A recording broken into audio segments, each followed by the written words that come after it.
everyone, this is Sweetly with another Honkai style rail video. In this video, I will give my thoughts on Blade and whether you should pull for him from a team comp perspective. As a wind-type destruction character, Blade's main role is a DPS, and I mainly envision two types of Blade teams: Blade Hypercarry and Blade Dual Carry. I believe Blade Hypercarry has the highest ceiling and has the potential to become one of the strongest teams in Star Rail if you have a Bronya. If you do not have Bronya, Blade's DPS potential goes down drastically, but you can still play him on the Dual Carry team. To understand why Bronya is so good for Blade, and why Blade plus Bronya makes such a powerful combo, there are two important aspects I want to highlight about Blade's kit. The first is that Blade is very skill point efficient. Notably, Blade's skill converts his next 3 basic attacks into enhanced basic attacks, and your typical Blade rotation will be skill plus enhanced basic attack on the first turn, followed by enhanced basic attacks for the next 2 turns. While the enhanced basic attacks do not generate skill points, they do not consume any either, so Blade only uses 1 skill point every 3 turns as opposed to current hyper carries like Sealy and Jingyuan, who use at least 1 skill point every turn. The second aspect is that Blade mainly scales off HP versus attack. While most of Blade's attacks do come with a small attack percent scaling, the majority of Blade's damage is based on his max HP. This means that he will not get the full benefit from any of the existing Harmony characters, as all of them buff attack percent, and even an 80% attack up buff will only increase Blade's overall damage by around 5%. However, Bronya has a unique synergy with Blade that makes her the #1 support by far: her ability to 100% action forward Blade. Blade really benefits from this due to his low base speed as a destruction character and him ideally being on HP boots.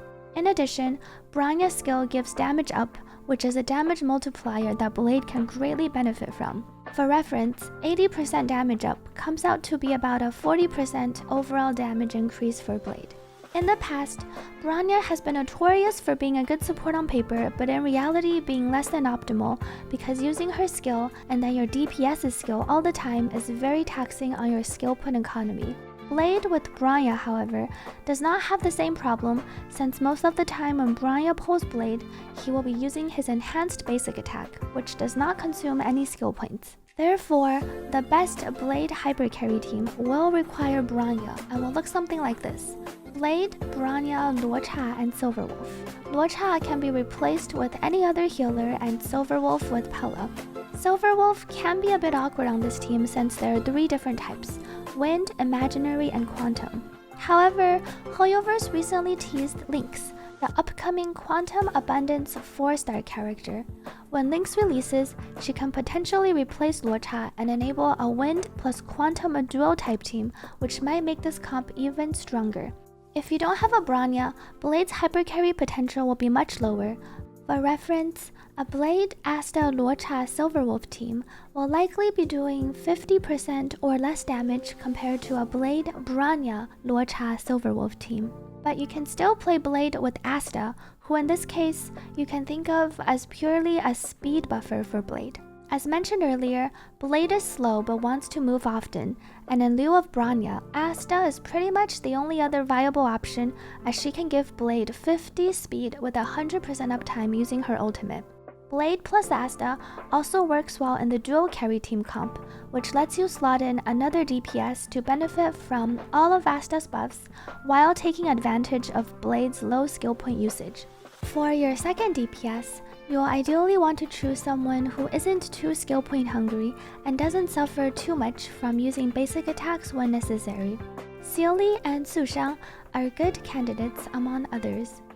Using an agility character like Pala or Silverwolf instead of Asta is also okay, but Blade's lack of speed will really hinder him. Pulling advice. In short, I recommend pulling for Blade if you have Bronya and are looking for another DPS and can afford to pull on his light cone banner. Blade's signature light cone is very good and will typically give Blade around 20% more damage versus any other light cone. A secret vow, which is featured on Blade's light cone banner, is also okay at high super imposition. At S5, it's maybe around 15% worse. This is due to most destruction icons buffing attack percent, which Blade does not utilize very well. If you don't have a Bronya, I would recommend skipping him unless you like him. In that case, you can still pair Blade with Asta and play him on a fun dual DPS team, which might not be as strong, but can utilize Blade's strengths well. Bronya is also a standard character, so there's always a chance you will lose a 50-50 to her, and if you really like Blade, you can exchange for her once you reach 300 pulls in the standard warp. There is definitely a lot more to discuss for Blade, and he likely will require some speed tuning in the optimal Bronya plus Blade comp. If there is interest, I will release a more in-depth guide after Blade releases. Thank you for watching or listening, and let me know in the comments if you have any more questions.